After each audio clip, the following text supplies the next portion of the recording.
Hello friends, welcome to AQYS YouTube channel. This session is a part of our quick revision series Prelims Atulya. In today's session, we'll focus on monetary policy. So in the last session, we discussed fiscal policy. We discussed how the government manages the money supply using the fiscal policy.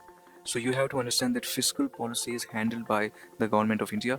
However, the monetary policy, it is handled by the Reserve Bank of India. Okay, so the RBI uses the monetary policy in order to control the money supply in the economy. So fiscal policy and monetary policy, these are used in various combinations to influence the economy, to influence the money supply, to bring the price stability in the economy. This is the agenda of these two policies. Okay, so these are used together to bring about the economic growth in the economy. Now, as I said, this monetary policy, it is a policy which is used by the RBI. So under this monetary policy, there are some tools which are implemented by the RBI to control the inflation, to control the liquidity in the market. Okay, so we know that RBI lends the money to banks.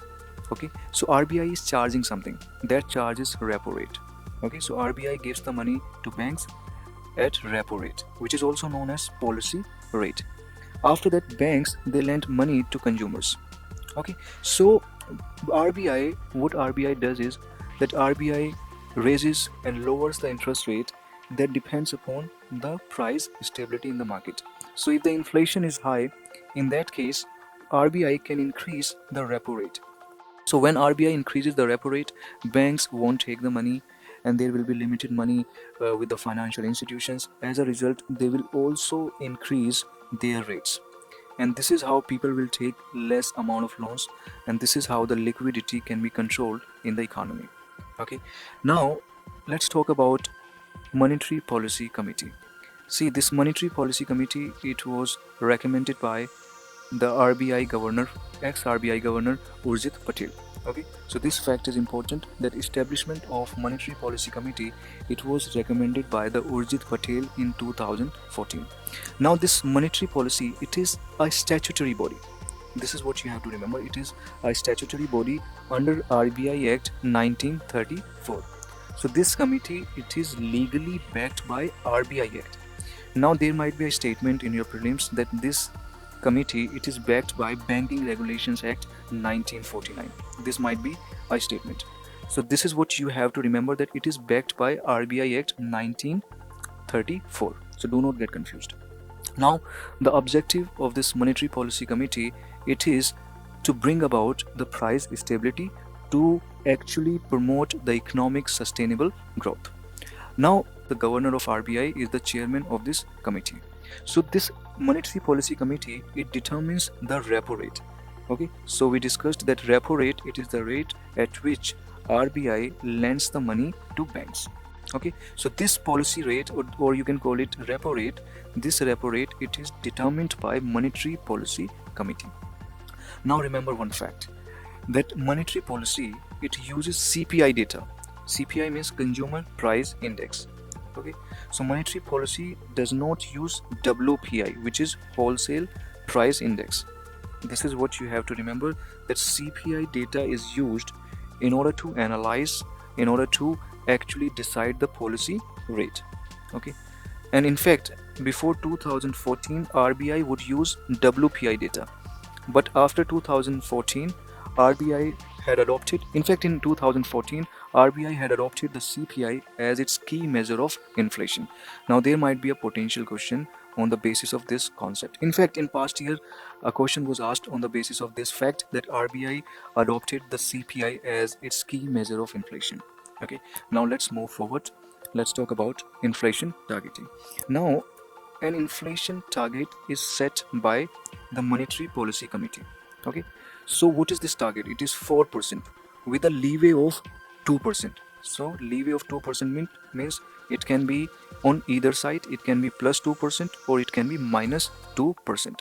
Okay, so this inflation targeting, it is a banking policy, it is a policy of central bank, it is a policy of the Reserve Bank of India. So we have set a target, and we try to achieve that target using various methods, using various policies, using various methods.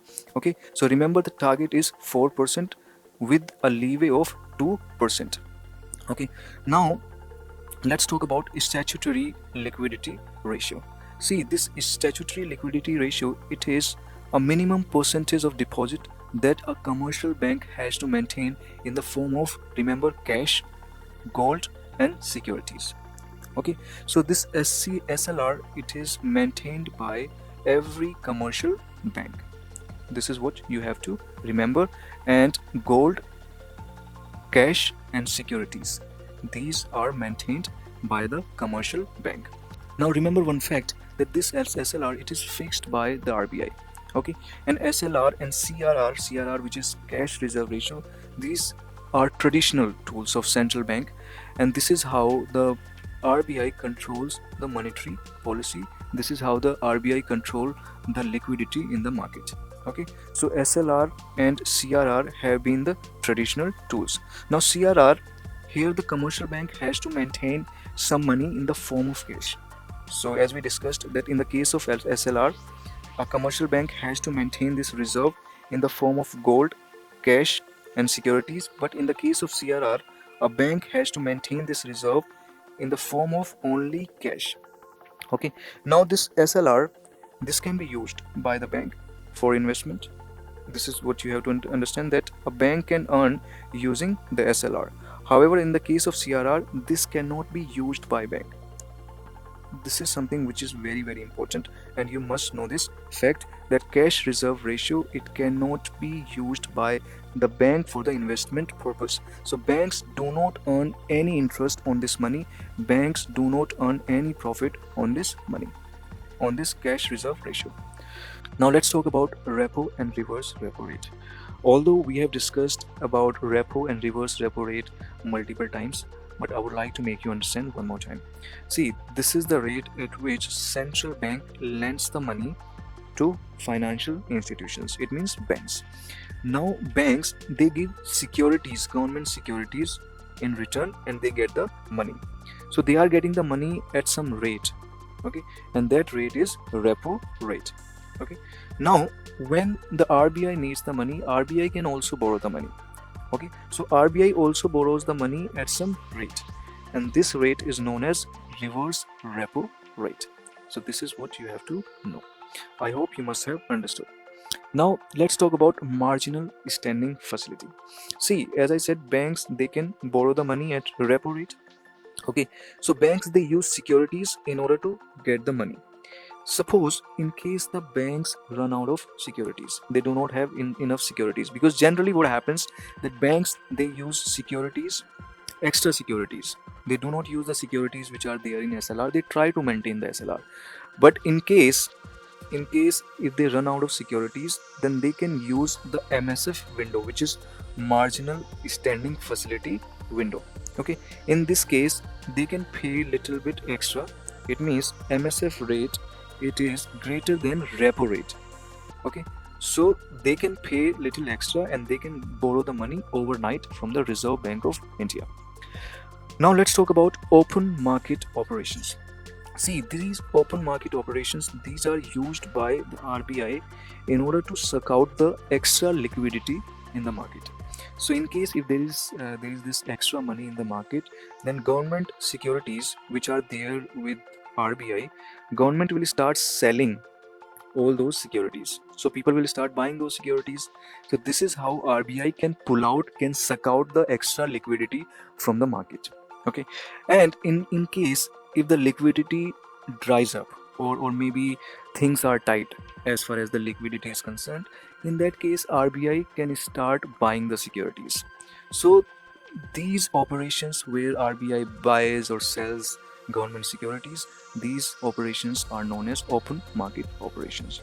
Okay, so in today's session we have discussed monetary policy. We discussed then monetary policy committee. After that we discussed inflation targeting. Then we discussed about SLR. After that we discussed about cash reserve ratio. Here you do not get confused. On SLR you can earn some money, you can invest the securities, but here cash reserve ratio, you cannot earn the money, you cannot use this money for investment purpose. After that we discussed about repo and reverse repo rate. After that, we discussed about marginal standing facility, and then at the end, we discussed about open market operations. Okay, so all these concepts I wanted to discuss under monetary policy. So if you have found this video useful, then do not forget to subscribe our YouTube channel, and you can follow our social media platforms for daily current affairs content. And do not forget to download these notes. We will attach the link in the description box. So that's all for today's session. I'll see you in the next session soon. Bye bye. Thank you very much.